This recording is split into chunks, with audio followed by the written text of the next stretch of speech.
오늘은 제자 건강검진이라는 제목을 가지고 함께 말씀을 나누도록 하겠습니다. 여러분 건강검진 받아보셨습니까? 네. 국가에서는 2년에 한 번씩 꼭 받을 수 있도록 기본적인 건강검진을 하고 있는데요. 국가가 왜 돈을 들여서 그 일을 할까요? 우리가 세금을 내기 때문에 그런 일을 국가가 할까요? 우리가 건강이 나빠지면 국가가 부담해야 되는 것들이 많아지기 때문에 미리 건강할 수 있도록 조치를 취하는 거거든요. 건강이 참 중요합니다. 군입대를 위한 신체 검사 여러분 받아보셨습니까? 남자들 받아보셨을 때 언제 받는지 아십니까? 요즘 보니까 고등학교 졸업하면 거의 바로 신체 검사를 받게 되더라고요. 군입대를 위해서 이렇게 신체 검사를 하면 등급이 나누어집니다. 요즘 보니까 1급에서 3급까지가 현역이고요. 4급에서 5급이 보충역입니다. 일명 방위이고요. 6등급이 군 면제고요. 7등급도 있는데 이거 재검입니다. 뭔가 이상해서 다시 재검하는 것들 이야기하는데요. 저는 초등학교 한 5학년 때부터 안경을 쓰기 시작해서 눈이 그렇게 뭐 좋은 편이 아니기 때문에 한 몇 등급 정도 받을까 이렇게 궁금했습니다. 대학교 1학년 때 신검을 받았는데요. 한 3급 정도, 3급 현역이나 4급 보충역 정도 되지 않을까 그런 생각이 들었습니다. 근데 이게 굉장히 중요합니다. 3급이냐 4급이냐가 비슷한 것 같지만 현역으로 가느냐 방위로 가느냐 차이가 있기 때문에 굉장히 중요합니다. 왜냐하면 방위로 가게 되면 한 1년 정도의 시간을 더 벌 수 있기 때문에 그게 더 유리하다 생각했기 때문입니다. 저는 은근히 현역보다는 이제 방위로 가고 싶은 마음이 들었습니다. 왜냐하면 막연한 군대에 대한 두려움이 있었기 때문이다. 먼저 군대 간 친구들이 휴가 나와서 군대 얘기를 해주는 것을 들었습니다. 수많은 얼차례 얘기들, 군기 이야기들, 강도 높은 훈련의 얘기를 듣는데 너무너무 무서웠습니다. 네. 근데 여러분 군대를 다녀오신 분들 알겠지만 군인들이 하는 이야기의 50%가 뻥입니다. 네. 과장된 이야기다 이런 얘기를 하는 건데요. 그만 그들이 고생하고 있다 이런 얘기를 하는 것인데요. 그럼에도 불구하고 그 당시에는 이 군입대를 앞두고 신체 검사를 하는데 이 군대가 좀 두렵긴 하더라고요. 예. 군입대를 위한 신체 검사를 받았는데 키도 재고 몸무게 재고 여러 가지 검사를 하고요. 이제 현역이냐 방위냐 이제 정해지는 그 발표를 앞두는데 왜 그리 떨리는지 모르겠습니다. 시간을 좀 아꼈으면 좋겠다. 그런데요. 어떻게 됐을까요? 네. 1급 현역이 떴습니다. 1급 현역. 네. 야, 이제 고생길이 이제 펼쳐졌구나. 이런 생각이 좀 들면서 참 처음에 이제 그 발표를 듣는데 이제 꼼짝없이 고생을 해야 되는구나. 그런 생각을 하게 되었습니다. 근데 시간이 조금 지나는데요. 얼마 지나지 않아서 집으로 가는데 은근히 기분이 좋은 거였습니다. 우리 소고기 등급은 아니지만 그래도 1등급을 받았다는 게 기분이 상당히 좋더라고요. 그래 내가 건강하게 지금까지 살았구나 라는 생각과 함께 또 하나는 국가가 나를 필요로 할 만큼의 건강이 있구나 생각하면서 굉장히 즐거웠는데요. 여러분은 몇 등급 받아보셨습니까? 기억나십니까? 여러분의 남편이나 자녀들은 신체 검사하면 몇 등급 받을 것 같습니까? 우리는 세상에서 하는 신체 검사를 하면 모두 다 1등급을 받을 수는 없지만 하나님 나라의 신체 검사에서 우리 모두가 1등급 받을 수 있기를 간절히 소망합니다. 그래서 하나님 나라의 군사로서 귀하게 쓸 수 있는 은혜가 우리 맑은 광천교회에 있기를 간절히 소망합니다. 저는 오늘 본문의 말씀을 이렇게 묵상하고 읽는데 오늘 본문의 말씀이 신체 검사 같다, 정기검진 같다 이런 생각을 하게 되었습니다. 제자들을 이렇게 검진하는데 얘네가 거의 탈락 수준인 거예요. 하나하나 제대로 하는 게 하나도 없는 거예요. 특별히 누가 크냐 하는 이 질문 속에서 신체 검사 같다 이런 생각하면서 신체 검사의 관점에서 이 제자들을 한번 살펴보기를 원합니다. 제자들의 3가지 건강검진을 제가 좀 만들어 보았는데요. 첫 번째는 누가 크냐 하는 그들의 키 문제. 두 번째는 누가 더 시야가 넓은가 하는 그들의 시야의 문제. 세 번째는 똑바로 걸을 수 있는가 하는 걷는 문제. 이 3가지 검진을 했다. 저는 본문을 그렇게 다시 배열하고 싶습니다.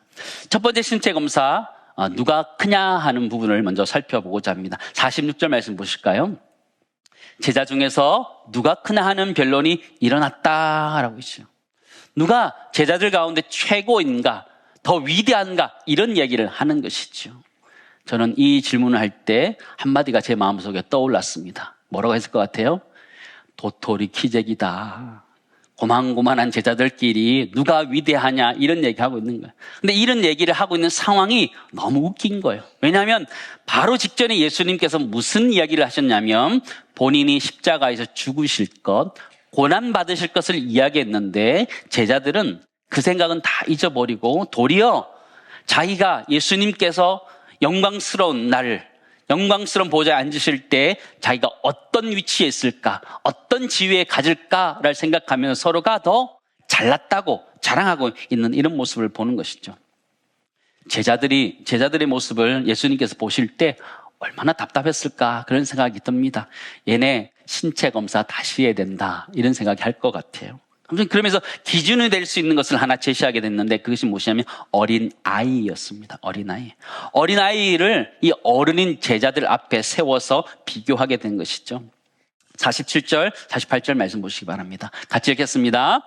예수께서 그 마음에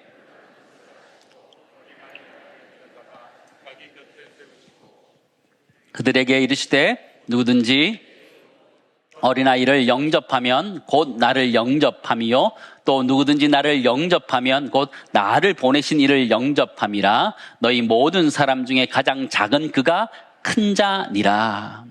주님은 작은 자가 큰 자다, 이렇게 얘기하는 거예요. 조그만 아이를 태워놓고 제자들과 비교하면서 이 아이가 큰 자다, 이 아이를 영접할 수 있는 그 정도의 마음이 있는 사람이 진정으로 큰 사람이고 큰 위대한 사람이다, 이런 이야기하는 것이죠. 병인 구절 마가복음 9장에 보면 이렇게 되어 있습니다. 35절 말씀 보시면 예수께서 앉으사 12 제자를 불러 이르시되 누구든지 첫째가 되고자 하면 뭇사람의 끝이 되며 뭇사람을 섬기는 자가 되어야 하리라 하시고. 누가 큰 자냐, 누가 더 크냐, 섬기는 자가 큰 자다, 이렇게 이야기하는 것을 보게 되죠. 진정한 위대함이 무엇인지 주님은 우리들에게 가르쳐 주시는 거예요. 어떤 직분이나 직책을 가지고 제자라는 것 때문에 큰 것이 아니라는 거예요. 섬기는 사람이 큰 자다는 얘기를 우리에게 가르쳐 주는 것이죠. 어린아이를 영접하는 것이 곧 예수님을 영접하는 것이고, 예수님을 영접하는 것이 곧 하나님을 영접하는 것이라는 비밀을 가르쳐 주면서 우리에게 말씀하시는 것이죠. 저는 이 본문의 말씀 보면서 제자들은 사실 등급 보류된 것 같아요. 누가 크냐 다투고 있는 그들 바라보면서 예수님께서 잣대를 딱 대신 거예요. 작은 아이 하나, 아주 작은 아이 하나 섬기는 것 보여주시면서 그렇게 하는 자가 크다, 이런 얘기를 한 것을 보게 되면서 이들이 다 신체 검사에서 탈락하지 않았을까, 저는 그런 생각도 해보게 되었습니다. 요즘 젊은이들은 이렇게 게임을 참 많이 하는데요. 리그 오브 레전드라는 게임이 있습니다. 저는 한 번도 해본 적이 없어서 어떤 게임인지 잘 몰라서 인터넷에 좀 찾아보았습니다. 그러니까 5대5로 해가지고 인터넷상에서 게임을 하는 것인데요. 전략도 짜고 해서 상대방을 공격하면서 무너뜨리는 그런 것인데요. 우리나라의 월드 챔피언십에서 우승한 사람이 있습니다. 페이커라는 사람인데요. 이상혁 형제입니다. 28살밖에 되지 않았습니다. 근데 작년에 영국 일간 더 타임즈지가 스포츠계 10대 파워 리스트 중에 한 사람으로 꼽았어요. 다른 사람 다 운동선수인데 이 사람은 e스포츠인 거예요. 인터넷, 그죠? 온라인 스포츠라고 얘기하는 건데요. 가장 영향력 있는 한 사람으로 뽑혔는데요. 이 사람이 지난주에 국민일보에서 인터뷰를 하게 되었습니다. 인터뷰 기사가 이런 내용이었어요. 프로게이머 페이커 이상혁은 자신이 경험한 과거를 통해 청년 세대에게 중요한 메시지를 전달했습니다. 그는 20일 국민일보와의 인터뷰에서 청년의 시기는 인생의 방향을 정하는 중요한 시점이라 나도 자신을 돌아보고 가치관을 고민한다면서 겸손한 열정을 가지고 살아가고자 한다고 강조했습니다. 이 사람이 겸손을 강조했다, 이렇게 기사가 났더라고요. 굉장하게 유명한 사람이에요. 전 세계인들 가운데서 탑 오브 탑이에요. 가장 유명한 사람인데요. 이 사람이 겸손을 이야기하는 것이죠. 사랑하는 성도 여러분, 우리 그리스도인들이 가져야 되는, 그리스도의 제자들이 가져야 되는 것 중에 가장 큰 덕목이 있다면 겸손이며 섬김인 줄을 믿습니다. 내가 직분과 직책이 있어서 내가 큰 자가 아니라 섬기는 자가 큰 자인 줄을 믿습니다. 교회에 있는 쓰레기 하나를 주울 수 있는 사람, 그 사람이 큰 사람인 줄을 믿습니다. 시키는 사람이 아니라 내가 직접 그것을 섬길 수 있는 사람이 주님은 큰 사람이다라고 하는데, 우리 모두가 그런 자가 되어서 여러분 모두가 1등급 받으시기를 주님은 축원합니다. 2등급인 사람은 조금 더 노력하시고 5등급인 사람도 조금 더 노력하셔서 여러분이 더 섬김으로 말미암아서 교회 안에서 우리 모두가 섬김으로 말미암아 더 커지는 은혜가 우리 모두 있기를 간절히 소망합니다. 두 번째, 이제 시력 검사를 하려고 그러는데요. 시력 측정표를 한번 보여주시기 바랍니다. 여러분, 낫 익으시죠? 예. 왼쪽부터 줄인 데까지만 읽어보겠습니다. 네. 4, 2, 3, 5, 2, 7. 아, 잘 보이십니다. 예. 그 다음부터는 두 번째 줄 읽어보겠습니다. 예. 두 번째 칸을 읽어보겠습니다. 6, 2, 6, 7, 4. 잘 보이는 사람도 있습니다. 네. 시력 굉장히 좋은데요. 가면 갈수록 눈이 나빠지지요. 근데 그러면 우리 어르신들이 그런 얘기 합니다. 노안이 오기 전에 성경 많이 봐라. 그런 얘기 하거든요. 지난주에도 이제 목회자 모임이 있어서 갔는데 저보다 젊은 목사님인데요. 이게 핸드폰 보면서 이렇게 하시는 거예요. 이렇게. 네. 너무 나이 들어 보이더라고요. 너무 나이 들어 보이면서. 그런데요. 두 번째 나누기 원하는 것은 우리의 시야가 넓은가, 우리의 마음이 넓은가, 이런 부분을 한번 체크해 봤으면 좋겠습니다. 49절 말씀 보실까요? 요한이 제자 요한을 이야기하는데요. 여짜오되 주여 어떤 사람이 주의 이름으로 귀신을 내쫓는 것을 우리가 보고 우리가 함께 따르지 아니함으로 금하였나이다. 이렇게 하는 것이죠. 제자 요한이 예수님께 보고를 하는데 제자 그룹에 있는 사람이 아니라 다른 데 있는 사람이 예수의 이름으로 귀신을 내쫓았다고, 그래서 하지 말라고 자신이 금지시켰다, 이렇게 얘기하는 거죠. 아마 예수님의 칭찬을 듣기 위해서 그런 것 아닐까 싶습니다. 제자들은 예수님께서는 모든 사람을 영접하라 말씀해 주셨음에도 불구하고 제자들은 자신의 사역과 함께 하지 않는다고 해서 그들을 배척하는 일들이 일어났던 것이죠. 사람들의 귀신을 내쫓게 하는 그 권위는 주님께서 제자들에게 주셨다, 그들은 생각했습니다. 그리고 자신들이 그것을 독점하고 있다라고 생각했기 때문에 다른 사람이 예수의 이름으로 귀신을 내쫓는 것을 금하였다, 이런 얘기를 하는 것이죠. 예수님이 다른 얘기를 하고 있습니다. 50절 말씀 보실까요? 같이 읽습니다. 예수께서 이르시되 금하지 말라, 너희를 반대하지 않는 자는 너희를 위하는 자니라 하시니라. 그죠? 제자들의 개념들을 훨씬 더 뛰어넘는 하나님의 나라의 이야기들을 하고 있는 것이죠. 제자들은 제자들끼리만 하나님 나라에 대한 이야기들을 하는 것 같지만 주님은 훨씬 더 넓은 의미 안에서 하나님 나라의 이야기들을 하고 있는 것이죠. 주의 이름으로 행하는 모든 것들이 주의 제자들의 일인 것처럼 주님은 얘기하셨던 것이죠. 하나님의 나라는 우리의 생각보다 훨씬 더 넓은 줄을 믿습니다.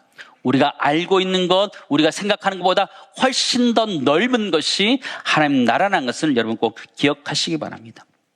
그 뒤에 사건도 보면요, 예수님께 제자들과 함께 사마리아인의 마을에 들어가게 됩니다. 근데 그 마을에서 예수님을 환영하지 않습니다. 환영하지 않아요. 이 제자들이 열이 받습니다. 열이 받아요. 야고보와 요한이 뭐라고 얘기하냐면요, 자기들의 말씀만 해달라고, 하늘에서 불을 내려서 이들을 멸하겠다, 이렇게 얘기하는 거예요. 이것이 합당해 보이지만 사실은 이 제자들의 그 대범함과 과격함, 명예욕에 사로잡혀 있는 이들의 모습을 드러내주는 것인데요. 저는 이 모습을 보면서 과잉충성이다, 이런 생각이 좀 들더라고요. 주님이 하라 그러시면 해도 될 텐데 나서가지고 본인들이 먼저 무슨 능력이 있다고 그렇게 하겠다 말하는지 잘 모르겠어요. 주님이 이렇게 얘기하십니다. 54절, 55절. 제자 야고보와 요한이 이를 보고 이르되 주여 우리가 불을 명하여 하늘로부터 내려 저들을 멸하라 하기를 원하시나이까? 예수께서 돌아보시고 꾸짖으셨다. 이렇게 얘기하시죠. 꾸짖으셨다. 그리고 함께 다른 마을로 가게 되는 것을 보게 됩니다. 하나님은 모든 사람이 구원 얻기를 원하시는 줄을 믿습니다. 우리 시야가 훨씬 더 넓어져야 되는 것이죠. 나와 생각이 다르다고 해서 배척하는 것이 아니라 생각이 다르지만 함께 갈 수 있는 것, 그것이 제자 공동체이고 교회 공동체인 줄을 믿습니다. 우리의 시야가 훨씬 더 넓어져야 되는 것이죠. 이 뒷구절에 보면 사도 바울이 사도로 부름받는데요, 특별히 이방인의 스승이 되었다 이런 표현하고 있는 거죠. 그들이 알고 있었던 유대교의 반경을 훨씬 더 뛰어넘는 그 일들이 일어나는 것이죠. 여러분, 하나님의 나라는 우리의 생각보다 훨씬 더 넓은 줄 믿습니다. 나와 생각이 다르다고 배척하는 것이 아니라 그들을 이해하고 함께 걸어가야 되는 것이 하나님의 나라라는 걸 기억하면서 우리의 시야가 훨씬 더 넓어질 수 있기를 주님을 축원합니다. 우리가 참 시야가 좁아요. 신앙생활 하다 보면 진리를 지킨다라는 명분 안에서 여러 가지들을 잘라내다 보면 남는 게 별로 없어요. 그러나 하나님 나라는 훨씬 더 우리가 생각하는 것보다 넓고 크다는 걸 기억하면서 주를 위해서 함께 사역할 수 있는 은혜가 우리 가운데 있었으면 좋겠고, 또 특히 우리 가운데 교회를 섬길 때 나랑 스타일이 다르기 때문에 어려움들이 있을 수 있습니다. 그러나 교회 공동체는 함께 가야 되는 공동체라는 걸 기억하면서 우리 모두가 함께 걸어갈 수 있기를 주님을 축원합니다. 그럴 때 주님이 잘했다 칭찬하시는 거예요.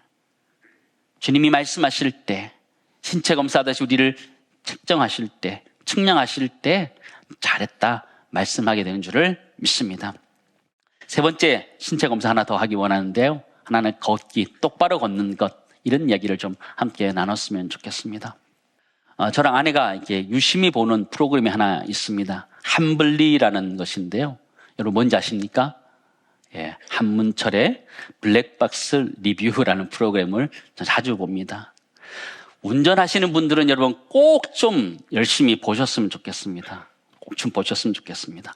음주운전이 얼마나 위험한지, 졸음운전이 얼마나 위험한지, 갓길에 사고 났을 때, 도로에 사고 났을 때 어떻게 해야 되는지를 명확하게 잘 보여주는데요, 굉장히 도움을 줍니다. 특별히 음주운전 같은 경우는요, 본인뿐만 아니라 상대방의 삶을 완전히 무너뜨려요. 그리고 그 가족들의 삶을 완전히 무너뜨리기 때문에 끊어야 돼요. 그런데 여러분, 운전할 때 음주는 절대 못하게 합니다. 절대 못하게 해요. 근데 우리는 인생을 살아가면서 음주운전 하듯이 주님을 따라가는 것 아닌가, 그런 생각을 해보게 돼요. 주님을 따라감에 있어서 우리는 세상으로 휘청, 욕망으로 휘청, 권력으로 휘청하면서 주님을 따라가는 길 가운데 음주운전처럼 이렇게 휘청휘청되면서 가고 있는 것 아닌가, 그런 생각을 하게 됩니다. 예전에 음주운전 측정할 때는요, 이렇게 손을 이렇게 그어놓고 걸어보라 이런 것도 했거든요. 우리 인생을 하나님 손을 그어놓고 예수님 따라가는 길이 이 길인데 걸어보라 그러면 여러분 똑바로 걸어가고 있다 말할 수 있으시겠습니까? 세상을 쫓아서 휘청거리고 권력을 쫓아서 휘청거리고 명예를 쫓아서 휘청거리는 그 모습이 음주운전처럼 우리의 모습이 아닌가 돌아봤으면 좋겠습니다. 제자의 길, 제자들이 어떻게 가야 되는지 주님은 명확하게 우리에게 가르쳐주고 있습니다. 세 가지 길이 있다 말해주고 있는데요, 57절부터 62절 말씀 보시기 바랍니다. 길 가실 때에 어떤 사람이 여짜오되 어디로 가시든지 나는 따르리다. 제자로서 따라가겠다 말씀하시는 거예요. 예수께서 이르시되 여우도 굴이 있고 공중의 새도 집이 있으되 인자는 머리 둘 곳이 없도다 하시고, 또 다른 사람에게 나를 따르라 하시니 그가 이르되 나로 먼저 가서 내 아버지를 장사하게 허락하옵소서. 이르시되 죽은 자들로 자기의 죽은 자들을 장사하게 하고 너는 가서 하나님의 나라를 전파하라 하시고, 또 다른 사람이 이르되 주여 내가 주를 따르겠나이다마는 나로 먼저 내 가족을 작별하게 허락하소서. 예수께서 이르시되 손에 쟁기를 잡고 뒤를 돌아보는 자는 하나님의 나라에 합당하지 아니하니라 하시니라 말씀하시는 거죠. 여러분 62절만 같이 읽을까요? 62절 다시 한번 읽도록 하겠습니다. 예수께서 이르시되 손에 쟁기를 잡고 뒤를 돌아보는 자는 하나님 나라에 합당하지 아니하니라 하시니라. 세 사람 다 주님을 따라가는데 그 길을 곧게 가야 되는데 그들이 휘청대는 거예요. 그 길은 첫 번째 희생의 길이에요. 두 번째 긴급함의 길이고 세 번째 선택과 집중의 길이라는 것을 우리에게 가르쳐주고 있어요. 여의도 굴이 있고 공중의 새도 거처가 있을 때 인자는 머리 들 것이 없다. 이 이야기는요, 우리에게 기꺼이 희생할 수 있느냐 물어보시는 거예요. 주님을 따라갈 때에 세상 모든 것 다 누리면서 갈 수 있는 것 아니다 말씀해 주시는 거예요. 주님을 따라갈 때 희생의 길이다, 손의 길이다, 그 길을 따라올 수 있느냐 물어보시는 거예요. 각오하고 따라가야 되는 것이죠. 또 죽은 자들이 자기의 죽은 자들을 장사하게 하라. 그러나 너는 가서 하나님 나라를 선포하라 말씀하시는 거예요. 하나님 나라의 선교의 긴급함을 이야기하는 거예요. 하나님 나라를 선포하는 자에게 이것은 시급한 문제다는 걸 이야기하면서 사명을 따라 가야 된다, 이런 이야기를 하는 것이죠. 또 손에 쟁기를 잡고 뒤를 돌아보는 자는 하나님 나라에 합당하지 아니하다. 이 얘기는요, 선택과 집중을 이야기하는 것이죠.